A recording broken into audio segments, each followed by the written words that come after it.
Geoffroy Vaha, le directeur général adjoint média de Tam Tam Group Press, est notre invité du jour. Avec lui, nous parlons de deux sujets: examen scolaire au Burkina, des fraudeurs dans les mains de la police nationale, et second sujet, Mali, les principales recommandations des assises nationales. Bonjour et bienvenue à vous. Bonjour Serge Kaboré, bonjour aux auditeurs et aux téléspectateurs. Alors, période actuelle, période d'examen scolaire, le BEPC a déjà livré les résultats de son premier tour. Déjà vous, quelle est l'appréciation que vous organisez de ce début effectif des examens scolaires au Burkina, notamment celui du BEPC? Les appréciations ne peuvent être qu'empiriques parce qu'on n'a pas encore eu le bon point comme c'est fait habituellement après tous ces examens-là. Donc il faut patienter un peu. Maintenant, déjà c'est la tenue effective des examens. On connaît notre contexte, notamment celui sécurité. C'est toujours un défi de pouvoir organiser ce type de rendez-vous-là pour cette jeunesse à ce moment-là et dans toutes les parties où c'est possible pour ce qui est du Burkina Faso. Je pense que ça c'est important. Et puis le ministre était revenu en son temps aussi sur ce que ça coûte aussi, quoi qu'on dise, pour l'organisation de ces examens-là. Donc que cela se passe assez bien et qu'on puisse donner les résultats dans les délais, c'est cela qui est intéressant. Donc on ne peut dire que ça se passe quand même assez bien. Et on a vu un peu les quelques résultats ici et là. Je pense qu'il y a certaines régions où on a pu faire quelques points. Moi, ce que j'ai vu, on est en gros aux environs de 31, 32, quelquefois un peu plus bas de pourcentage en termes de taux de réussite. Mais il y a un second tour. Je pense que ceux qui sont retenus pour le second tour, là, normalement, c'est aujourd'hui même qu'ils sont en train de composer. On va leur souhaiter toute la chance et puis qu'ils soient éclairés. Et que bon, ça se passe bien et cela viendra sûrement bonifier encore le taux de réussite qu'on a. Donc c'est, on va dire, ça s'est passé, c'est en train de continuer de se passer et on félicite en tout cas pour l'organisation et le fait que cela puisse se faire. Alors c'est un travail de 9 mois qui finalement a permis à certains d'être déjà déclarés admis. D'autres par contre ont préféré la courte échelle. Au niveau des informations, on le suit.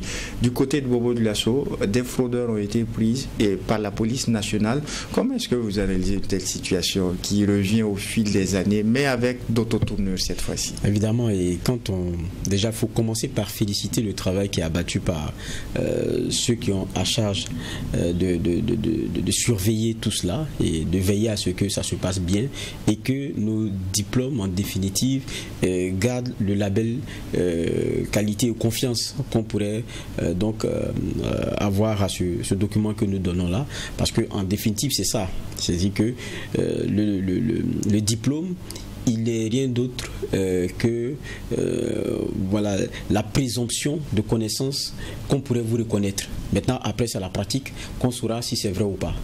Mais il faudrait au moins que ce carton-là, à la fin, ne soit pas dévoyé et qu'on se dise que quand vous avez tel diplôme-là dans tel pays, ça ne vaut pas grand-chose parce qu'après, on se rend compte qu'à l'épreuve, vous vous rendez compte que, bon, est-ce que la personne a vraiment ce niveau, comment il a fait pour avoir ce diplôme? Donc c'est pour garder la crédibilité de ces diplômes-là qu'on a tout ce process-là qui doit être rigoureux de sorte à ce que, en définitive, ce soit les plus méritants qui puissent vraiment l'avoir et ceux qui auront vraiment passé les étapes ou les mains. C'est ça en fait le principe pour que le diplôme continue de garder sa valeur. Et c'est pour ça qu'il y a toute cette surveillance-là qui est mise autour. Et on félicite les forces de l'ordre justement qui participent dans cette surveillance-là. Et on a vu le point de presse qui nous a été servi avec 13 individus présentés et qui étaient au cœur d'un réseau de fraude par rapport au BPC. Et quand vous regardez, c'est triste parce que, bon, je pense que sur les 13, il y a 8 filles, je pense. Il y a 8 filles et on se rend compte que ce n'est pas seulement circonscrit parce que tout part de Penny, je pense, où une jeune dame est surprise avec son téléphone alors qu'on sait très bien que pendant les examens, pendant que vous êtes en train, en salle, en train de répondre aux devoirs qui vous sont donnés, vous n'avez pas le droit de détenir un téléphone. Et elle l'avait sur elle et après, ils se sont rendus compte que il y avait un groupe WhatsApp qui était le plus important dans ce téléphone-là, où les réponses des épreuves étaient donc dispatchées. voilà un peu où tout commence. Je pense que la plupart des uns et des autres ont pu un peu prendre connaissance du contenu de ce point de presse-là. Et puis on a vu qu'il y avait une grosse toile autour qui a conduit jusqu'à Bobo Dioulasso. Il y a un administrateur et puis sa sœur et d'autres personnes donc, qui voilà, travaillent sur les épreuves qui leur sont transmises via WhatsApp par les personnes qui ont souscrit à ce plan FUDES-là et qui prennent les photos des épreuves et leur envoient. Et donc il y a ceux qui traitent les matières scientifiques, les matières littéraires. En tout cas, ils ont une bonne équipe, voilà, on va dire comme ça, et qui travaille à solutionner les épreuves qui sont données et puis dispatcher très vite les résultats ou proposer très vite les réponses qui sont les leurs via encore la même plateforme WhatsApp, et que voilà, vite fait, les uns et les autres forcément en salle ne font que copier et puis voilà. Et le problème c'est que quand on prend l'administrateur, sa sœur qui est dans le coup, elle-même a été reçue au BEPC de l'année dernière grâce à ce schéma-là. Et donc, elle aussi, dans le schéma, convainc les autres à venir parce qu'elle est un exemple, on va dire, pratique du succès de leur manœuvre. Et il y a beaucoup de jeunes comme ça qui adhèrent et on se rend compte que même dedans, il y a même de l'expérience parce que celui qu'on attrape, il a été d'une équipe l'année d'avant et dans son équipe, il y en a aussi qui ont travaillé dans ce système-là depuis, on dit, 2022-2021. Vous comprenez, c'est même pas, c'est-à-dire de Penny, on va à Bobo Dioulasso et c'est qu'une grosse toile. Et vous imaginez combien de personnes ont pu avoir leurs examens par ce procédé-là. Alors que c'est déjà après, quand vous les retrouverez, voilà, face à vous pour des entretiens d'embauche ou bien même qui auront passé peut-être de façon frauduleuse encore à des concours et tout. Lorsqu'ils arriveront, ce sont des agents dangereux. Vraiment dangereux, et ça dans tous les sens du terme. Et ça c'est pas normal, c'est pas un élément qui, et je pense que le point de presse vient nous interpeller pour que chacun à son niveau se pose les bonnes questions, et je pense que c'est le but aussi de l'échange qu'on a.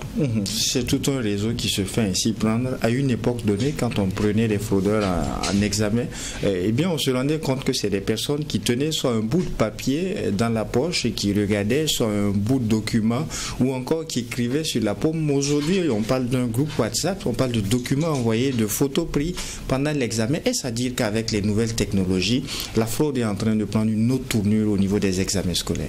On parle même de l'IA, l'intelligence artificielle, qu'ils utilisent aussi dans le solutionnement des problèmes qui sont donnés. Donc vous comprenez que c'est des gens qui sont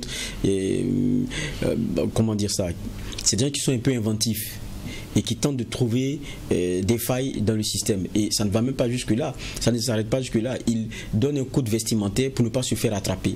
Avoir des poches intérieures, les femmes porter des habits amples, les garçons aussi pareil, et puis se faire coudre des poches intérieures pour pouvoir y mettre son téléphone afin de passer. C'est-à-dire que c'est tout un process.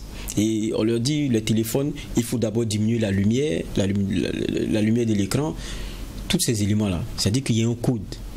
Donc, ils ont un génie, mais ils ont choisi de le mettre au profit d'une dynamique malhonnête.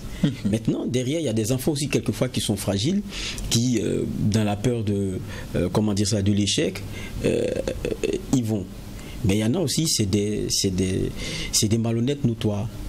Maintenant, il y a la responsabilité des parents que cela aussi appelle. Justement, quelle est la responsabilité des parents ou même des acteurs au niveau de l'éducation quand après 9 mois on se retrouve avec des élèves qui ont un tel comportement?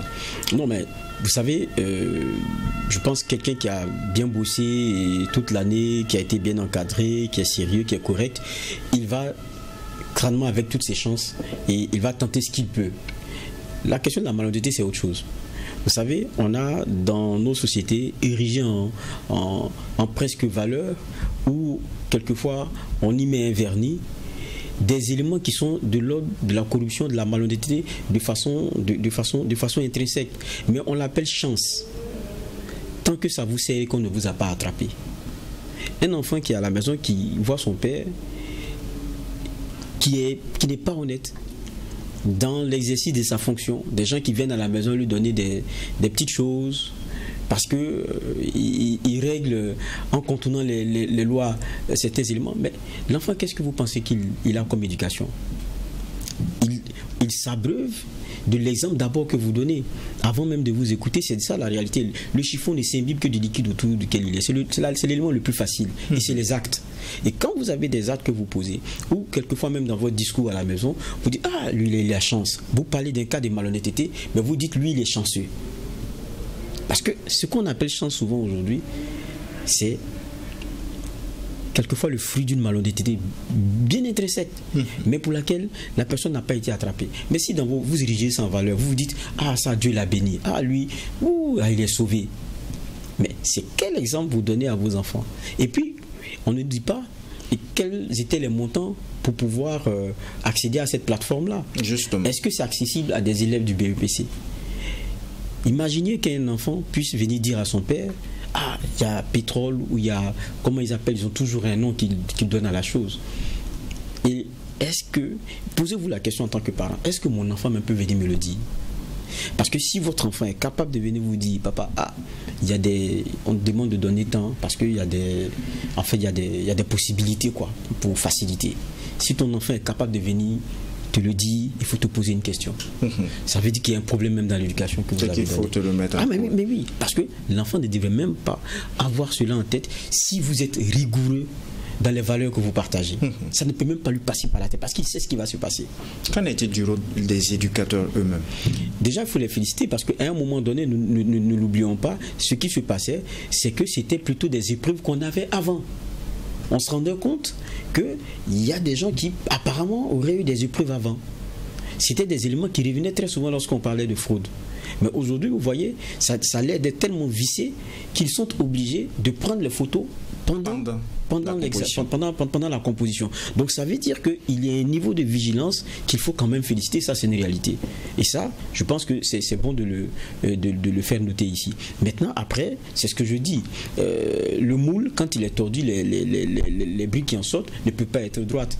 Et donc, ça questionne en tout cas les parents que nous sommes, les valeurs que nous voulons transmettre et puis l'exemple que nous donnons dans notre vie de chaque jour.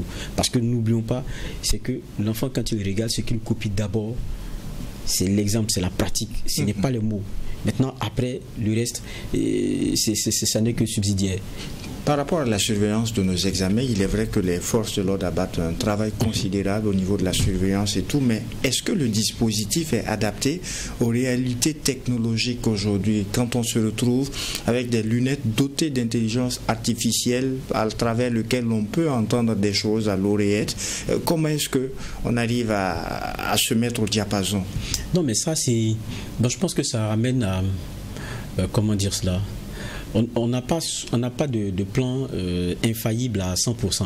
Maintenant, ça ramène pour moi à la vigilance de ce que vous avez comme examinateur en salle. C'est sûr que la dame de Penny qui a été surprise avec son téléphone, c'est parce qu'elle avait des gestes interpellateurs. Et vous voyez, quand vous êtes en composition, c'est des examinateurs qui, lorsqu'ils sont stricts, déambulent dans les rangées. C'est comme ça que ça se passe. C'est pas quelqu'un qui, bon, écoute, moi, à la fin, moi, j'ai cherché mon argent, donc il vient s'asseoir sur le pupitre là, il attend jusqu'à ce que ça finisse et puis il part. Non, c'est pas ça. C'est-à-dire quand c'est des personnes engagées, c'est clair que vous allez vous retrouver dans des situations. Et puis, n'oubliez pas, quand on attrape un gamin, la première des choses, c'est commencer à demander pardon. Si vous vous laissez prendre au sentiment, on n'aura pas le démantèlement du réseau comme on l'a eu ici.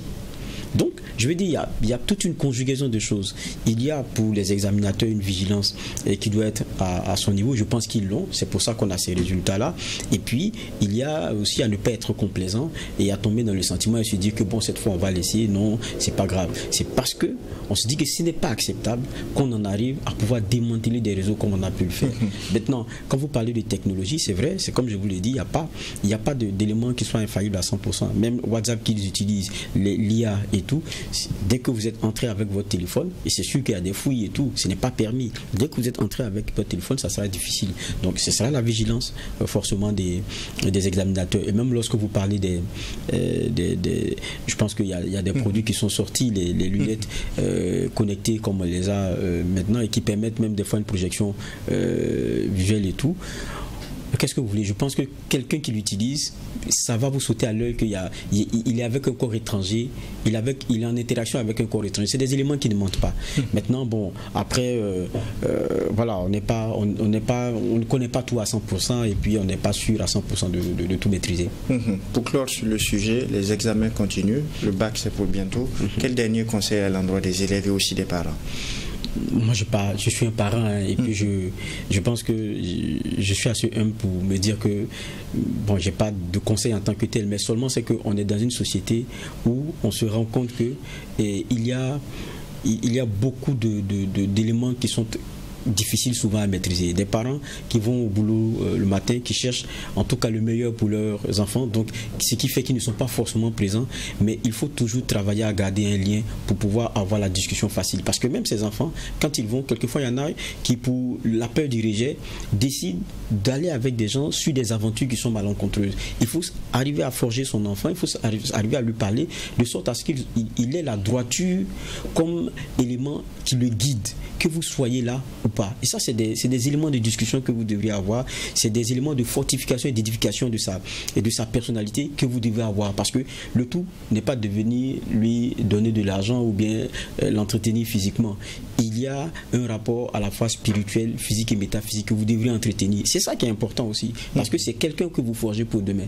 Et maintenant, évidemment, quand vous voyez aussi chez votre garçon quelques écarts, il faut savoir, ou sur votre fille, je vais dire, il faut savoir les rattraper. Et ça, c'est de la responsabilité des parents. Maintenant, après, j'ai dit, il y en a qui ont des penchants forts. C'est même pas que les parents ne sont pas stricts, mais vous savez, vous allez planter les mêmes graines issues, je sais pas moi, du même germe que vous avez eu, ça va pousser, mais pas forcément de la même façon. Donc c'est ça aussi la réalité de la vie. Mais pour peu, il faut faire tout ce qu'on peut, autant que peu se peut. Et ça, c'est important. Alors, Geoffroy Bara, second sujet, l'actualité, c'est aussi le Mali. Au Mali où le président de la République, le général Assimi Goïta, eh bien, a vu son mandat prolongé de 5 ans. Cela fait les choux gras d'un certain nombre de médias quand on observe. Mais ce que l'on ne dit pas beaucoup, c'est que ce prolongement est une recommandation d'assises nationales. Quelles sont vos clés de lecture? Oui, je pense que la question malienne et la trajectoire, elle est appréciée ainsi parce que ça ne ressemble pas par exemple à celui burkinabé où on a eu une transition, et on a eu des assises et puis après on est passé à comme on l'a vu avec un président du Faso et tout. Quand vous prenez le cas malien, il n'y a pas longtemps, ils étaient dans un schéma d'élection. Ça aussi, il ne faudrait pas l'oublier. Et même si on parle d'assises, il y a eu des assises aussi qui se sont inscrites dans un schéma d'élection où il y avait, je pense, une date même qui avait été donnée. Après, je pense que c'était février. La transition a été, les élections ont été reportées à une date ultérieure sans autre précision. Et il y avait des assises qui avaient même voulu que Assimi Goïta puisse candidater au cas où il y aurait donc des élections. Donc il y avait une dynamique aussi d'élection. Et puis n'oublions pas que pour ce qui est pour le Premier ministre actuel, lorsqu'il avait été nommé, il le disait lui-même en décembre lorsqu'il avait rencontré les partis politiques. Il leur a dit qu'il a reçu un cahier des charges en 8 axes. Et parmi les axes, il a dit qu'il y avait créé les conditions pour des élections transparentes et que cela est un élément auquel le président Assimi Goïta tenait. Ça, c'est des éléments qu'il a donnés. Et ça, on est qu'en décembre 2024. Avec des rencontres d'apaisement qu'il avait même avec les partis politiques. Donc, vous comprenez que quand, à un moment donné, on a été dans cette dynamique, c'est normal que quand il y a des assises qui viennent, qui proposent qu'il y ait sans élection Assimi Goïta qui reste pour 5 ans renouvelable, il y ait un regard qui soit un peu différent. C'est ce que je dis parce que le processus malien a été celui où il y a eu des espoirs d'élection d'abord. Ça aussi, il faut être clair. Je pense que c'est ce qui fait qu'aujourd'hui, il y a un peu ce regard. Maintenant, la question qu'on pourrait se poser, oui, élection, mais dans quel contexte et comment? Est-ce qu'aujourd'hui, c'était des éléments possibles. Ça aussi, c'est des éléments qu'on peut se poser comme question. Maintenant, on sait aussi le sort des partis politiques aujourd'hui. Quand on parle d'élections, c'est des gens qui viennent candidater et puis qui sont aussi d'obédience politique connue ou indépendants, mais il y a un écosystème qui est existant. Aujourd'hui, quand vous prenez le cas du Mali, ce n'est pas le cas. Donc, ce qu'on est en train de voir aujourd'hui, pour moi, ce n'est pas forcément une surprise. Et puis en même temps, la question qu'on peut se poser, c'est que quand on est dans la qualité du transitoire, est-ce qu'il n'y a pas le débat sur des éléments pérennes que vous voulez mettre structurels? Parce qu'on se dit, vous êtes en transit. On l'a eu ici lors de nos transitions sous Michel Kafando. Sur certains chapitres, on disait, il faut laisser à ton successeur, c'est une transition, ce n'est pas ton rôle. Donc, il faut comprendre aussi qu'à un moment donné, ce qu'on dit être en train de gérer des pouvoirs de transition est aussi envie d'avoir la légitimité de pouvoir engager un certain nombre de projets qui sont forts parce qu'ils sont sur, quoi qu'on dise, des revirements à 360 degrés sur certaines questions. Et ça, quand vous avez la qualité du transitoire, je pense que ça devient un peu compliqué.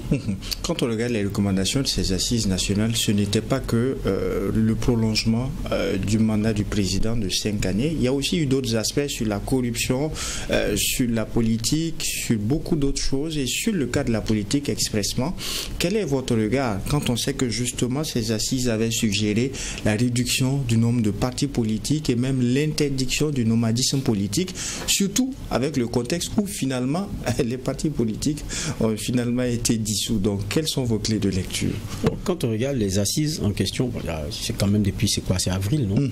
Les assises depuis avril, quand on a regardé, on pourrait avoir eu l'impression d'un procès du politicien, pour lequel une bonne classe malienne se retrouvait vraiment en rupture de banc et voulait régler un peu ses comptes. Interdiction du nomadisme politique, ça aussi c'est des éléments qui avaient été décrits depuis fort longtemps, durcissement des conditions pour candidater par exemple à la présidentielle et réduction même du nombre de partis politiques. Il y avait beaucoup d'éléments mais qui étaient dans la dynamique de restriction pour ce qu'on connaît de l'univers politique et un peu de son action. Donc, beaucoup avaient l'impression du politique, lui, au pilori, si ce n'est vos hégémonies. Mais, à la réalité, est-ce que c'est pas un procès compréhensible? Parce que regardez, même quand on prend ce que le Mali a connu comme dernière élection, c'était 2018, non? Où IBK était. Il y avait quoi? Un peu plus de 8 millions d'électeurs, normalement. Mais quels sont ceux qui ont fait leur choix finalement au premier tour? Je pense que c'était 3 400 000. Quand vous prenez au deuxième tour, 2 700 000 si ma mémoire elle est bonne. Est-ce que c'est ça, une élection? C'est-à-dire que ceux qui ne vont pas, c'est un désintérêt? Ou bien ils boudent un système, ils boudent une dynamique qui pour eux n'est pas transparente et n'est pas le schéma clair par lequel leur expression se ressent. C'est des questions qu'il faut se poser. Maintenant, quand on veut aller à des élections, c'est des éléments qu'on doit élaguer. Et moi, j'ai aimé l'une des sorties du président du Faso ici. Il a dit quelque chose, mais bon, beaucoup ne disent pas ça jusqu'à la fin, parce qu'il a dit que le problème, c'est comment est-ce qu'on... C'est pas la démocratie, c'est comment est-ce qu'on en arrive à une démocratie vraie. C'est-à-dire que c'est un process.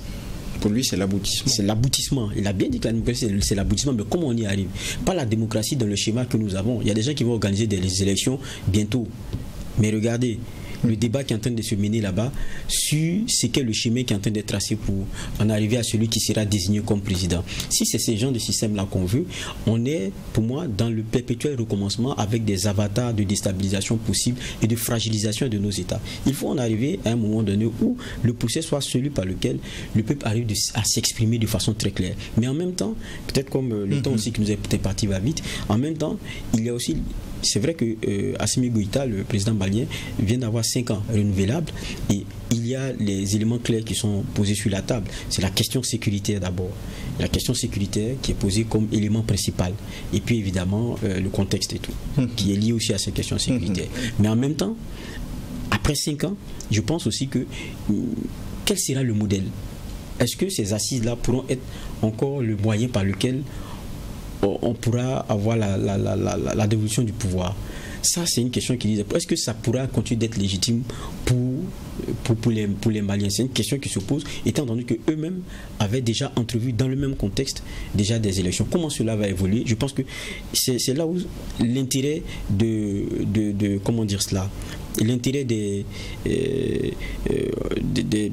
on va dire des retombées positives en matière de sécurité seront les éléments qui vont vraiment apaiser tout le monde. Je pense que c'est ça le plus important. Et le Mali est dans une bonne dynamique déjà. On voit avec Kidal qui a été libéré et tout.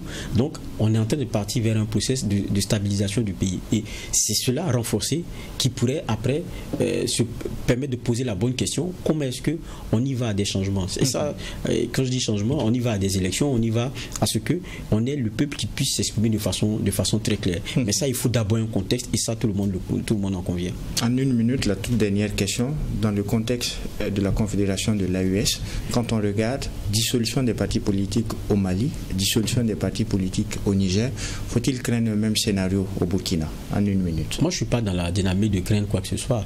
Chaque pays, il va sur certaines questions selon ses réalités. Et je pense que quand vous prenez par exemple le Mali, ils avaient un premier ministre qui était issu justement des forces politiques. Nous ici, est-ce que nous étions dans ce schéma? Pas forcément. Mais est-ce que ça a empêché qu'il y ait cette rupture du banc qu'on a aujourd'hui? Donc, je vais dire, chacun voit les choses selon ses réalités, mais il faut reconnaître que ce soit au Mali, que ce soit au Burkina, que ce soit au Niger, et même dans d'autres pays que nous avons, qui sont nos voisins, la question de la façon de voir notre système politique, la façon de voir nos élections sont des éléments qu'on doit questionner de façon profonde. Si c'est pour faire comme on avait l'habitude de le faire, où il y a une bonne partie qui ne se sent pas intéressée par le processus parce qu'il sait que c'est biaisé depuis le départ, il y a un problème. Mais ce n'est pas pour autant qu'on ne doit pas penser comment avoir ce type d'expression juste, libre et transparente. Ça, c'est très important. Mais, comme je dis, c'est un aboutissement et c'est un processus, c'est un chemin. Merci à vous, Geoffroy Var. Je rappelle que vous êtes le directeur général adjoint média de Tam Tam Group Press. Merci d'avoir accepté cette invitation. Ça a été un plaisir. Merci à vous, auditeurs et téléspectateurs des médias leaders, Tweet TV et Watt FM, ainsi sur FM, donc ce numéro du DEJ Matinal Info. En attendant, Dieu voulant, de vous retrouver pour un prochain numéro. Non seulement portez-vous bien, mais aussi et surtout que Dieu bénisse le Burkina Faso. Au revoir.